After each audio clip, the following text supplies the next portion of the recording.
Hello, first video of the channel, and we are already starting with a very complex but interesting topic. So today we are going to be talking about Metaverse, NFTs, and how does it all influence in fashion.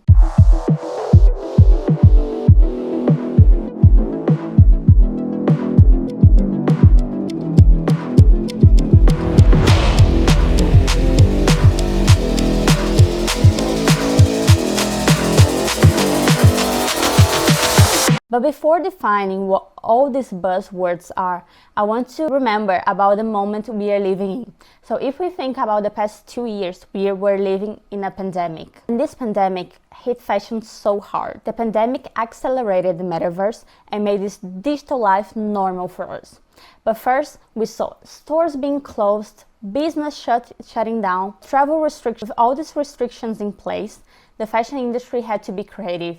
I remember that back at the time I was living in Australia and I was working for a fashion boutique, and there we had the buyers and they were all very concerned because they had their buying trip, right? And how are you gonna do this with all these restrictions in place? You're definitely not doing it. You need to come up with new ways within brands on how to make this work and keep business going on. That's why there was this urge for creativity and also a boom in the e-commerce. I also remember that back at that time, the Brazilian entrepreneur Nativosa sharing a lot on her Instagram stories about her journey and how she was doing with her business. Hopefully, she had already a very strong online presence and an e-commerce which made things a little bit easier but still very challenging.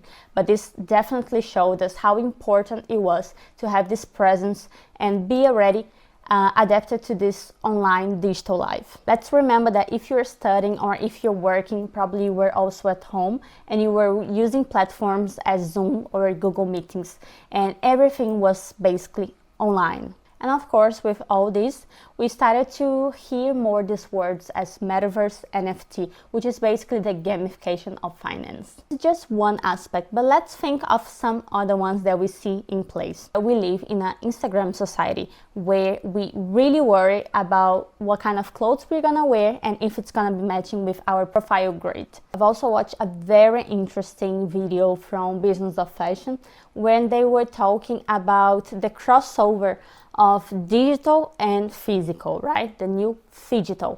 If we think about it with this social media speech, with hate or comments or so on, there's no barrier. If you see a comment, for example, that you don't like, or if you see something that makes you excited about, you don't feel digitally excited or you don't feel digitally sad, right? You feel like this in real life, so that shows already that doesn't have a barrier, doesn't have two lives, but has this merge of both lives together. That also shows that this is a type of socializing. What we see is that the Gen Z and this younger generation, the way they socialize is on video games and internet. They're expressing themselves, they're talking, they are contacting friends in there, and sometimes they're spending most of their hours in there. With this, fashion sees the opportunity of entering this metaverse, this digital world of augmented reality, because fashion helps us express our identity, our style. It defines us in a way. And if we think that digital life it's more normalized for the masses, the younger generation, Gen Z, is spending more and more time on the internet. That means that if before people were collecting off-white sneakers or even queuing up in front of Supreme stores, now they're gonna be doing this, but online. Now that we analyze all those different circumstances and we could see how the pandemic accelerated the metaverse, how pandemic hit fashion so hard, how there was an urge of being creative, how younger generations are spending so much time on internet, on video games, and the fact that we live in an Instagram generation, we can now unlock the world of the metaverse.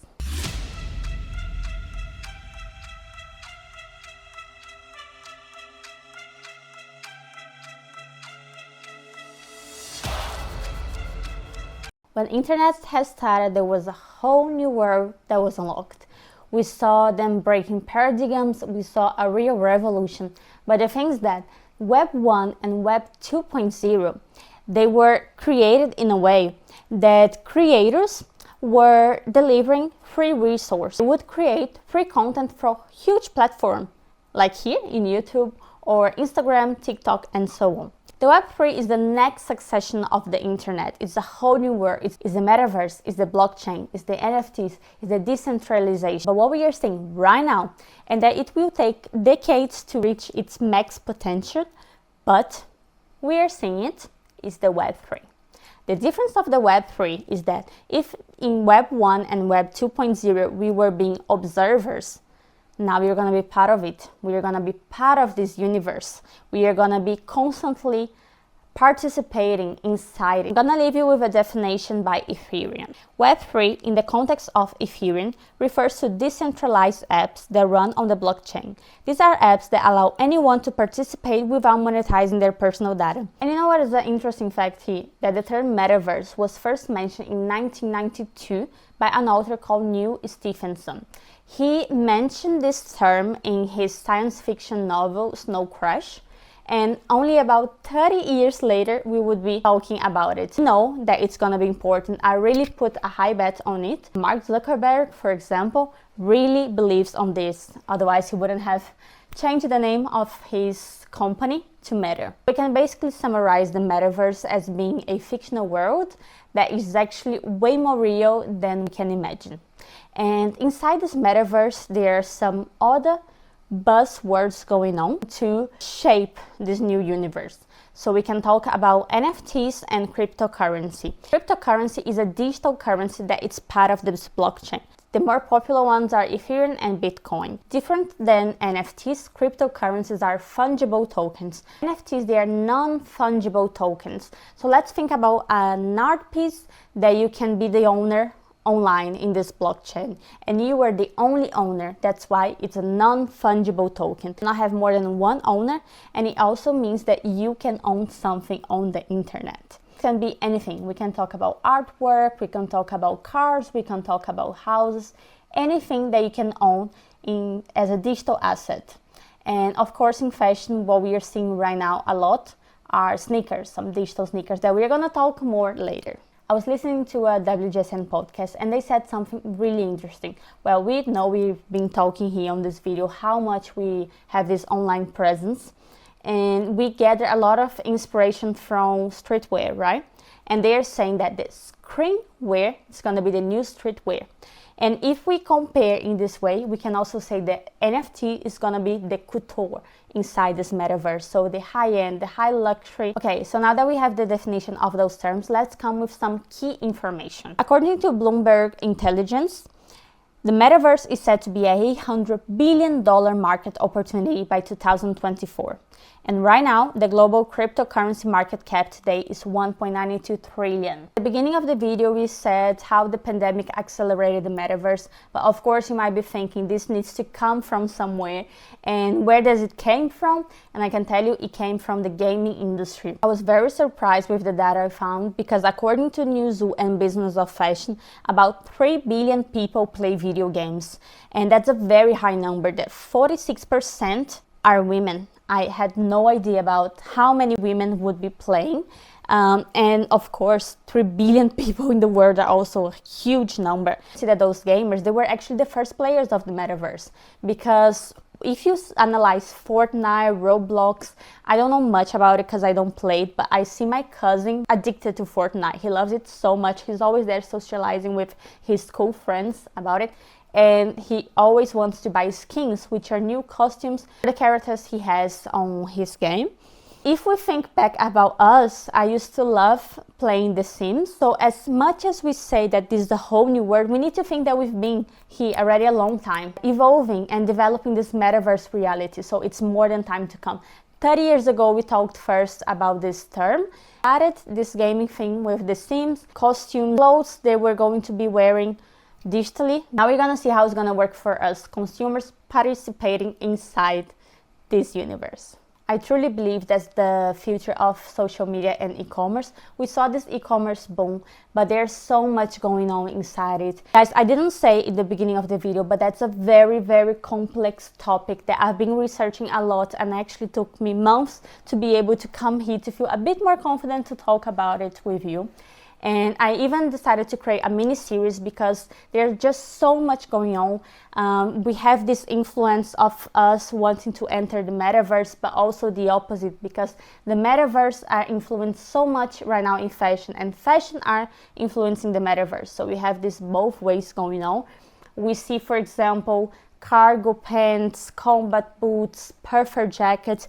This all came from the gaming industry. The metaverse, as I said, is a totally new universe. So let's think about really crazy things. We are going to see innovations as, for example, taking your phone, I don't have my phone here, but putting your phone up to the sky, and we're going to be seeing like virtual billboards, digital ads, and we are going to be seeing people buying, it's already actually happening, people buying virtual land or virtual property, and sometimes for the price of an actual real property. So there are just so many things going on, talking about the fashion world, but also in different industries. I want to talk about the real possibility of creating new law, for example, because with these new assets and tokens being created, there are some that are similar to actual brands that exist nowadays.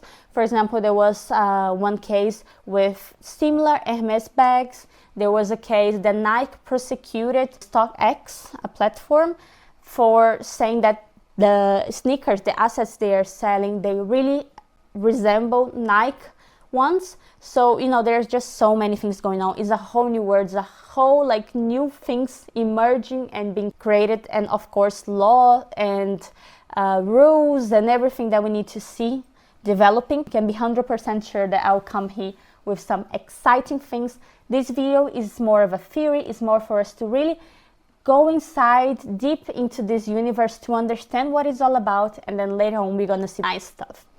Why am I saying all this? Because now we see the junction of both things. We see the physical and the digital. That means that now we have an immersive digital world.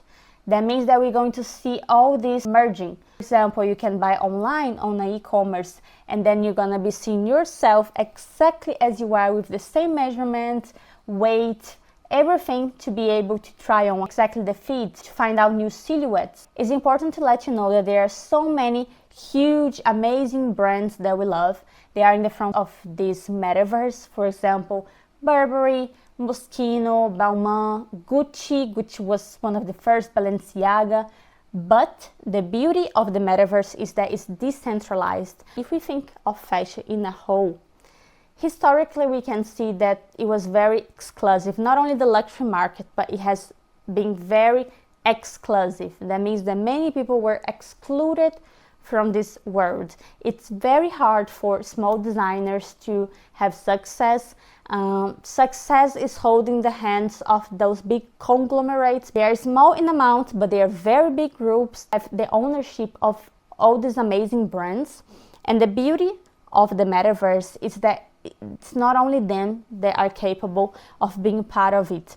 It's a decentralized world. So that means that as a developer of Luxo mentioned, for example, you can be a small designer from Kenya, and you're gonna be able to design for this digital world. I'm gonna give you a real example. So Benoit Pagoro, he's the owner of a design studio called Artifact. Even amazing. Artifact is a blueprint of the brand of the future that's evolving in a world where gaming is the main cultural reference.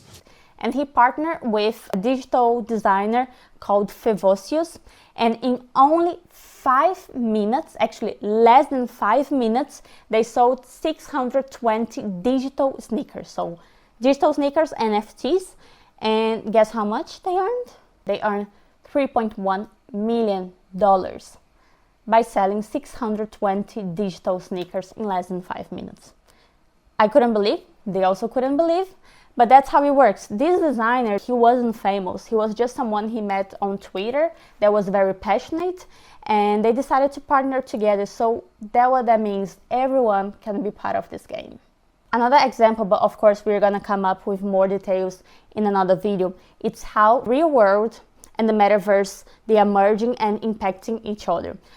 An example I wanna give you is that thankfully, we are so happy that after 2 years, we are back with Fashion Week. But besides Fashion Week, the physical ones, we also have a digital Fashion Week, have a Metaverse digital show. And as everything in life has two sides, the Metaverse has also its upside and downsides. Let's talk about the positive ones first. The upside is some planetary savings. Hello.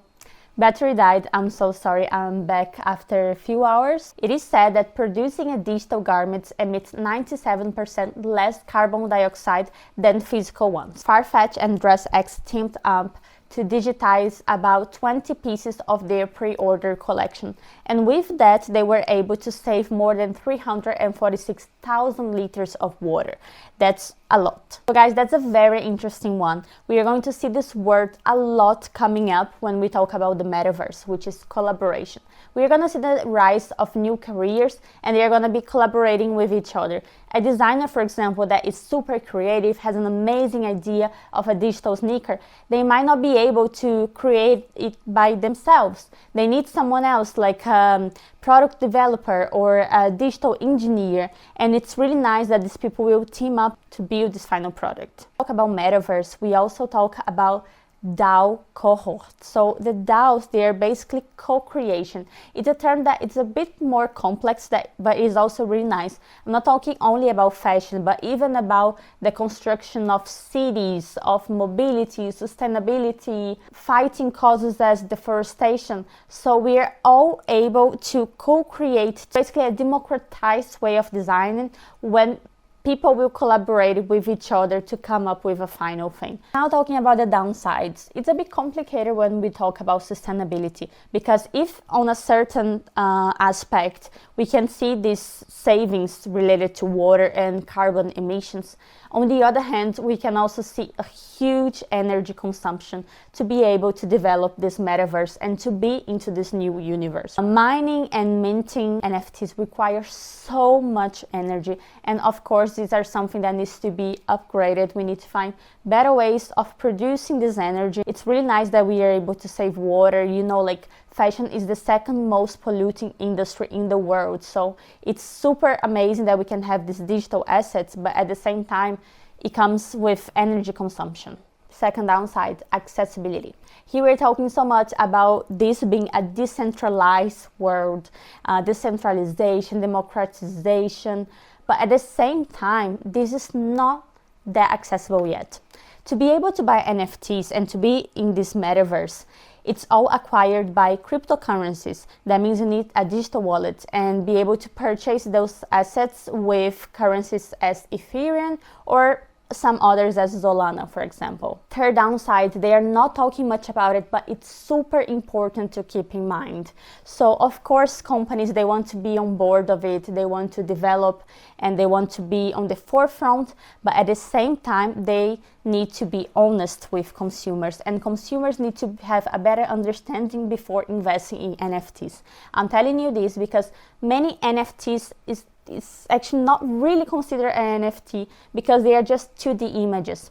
The problem of NFTs, as for example, when Gucci released Roblox, that was amazing. Like, I love Gucci. I really admire them for being so fashion forward, so avant-garde, I would even say in this sense. But what they developed has been in one platform called Roblox. What that means is that outside Roblox, this doesn't have an actual value. It only has a value in this platform. And the interesting thing for the evolving of the metaverse and the NFTs is that you're going to be able to have this crossover, take your assets across different platforms. So you want to get sneakers, digital sneakers that you're able to use as a Snapchat filter or on your Instagram profile, or having your digital wallet, sit in VR, AR, holographic, everything, you know. So that's very interesting. And being honest, we don't truly have a decentralized platform yet. This doesn't really exist, and that's one of the challenges right now. What we need is to be able to have NFTs that can go across different platforms. Right now we have some that are in Fortnite, in Roblox, even Louis Vuitton, who developed their own NFT environment, which is a game, the Louis the game. But still, the interesting idea is to have, when you talk about fashion, a 3D image. Clothing brands, fashion brands need to understand that when we talk about apparel, it is very important that consumers are able to get a 3D file. I want to finish this video highlighting how amazing has been the journey from this design studio Artifact. Some minutes ago we talked about the partnership that they've done with this young designer, not super well-known designer, and it was a total success, their project. And now, some days ago, in partnership also with Artifact, Nike released the first crypto kick sneakers. So we can see that this sneaker community has really embraced this digital fashion universe, and we are seeing a lot of launches talking about sneakers, digital, this and that.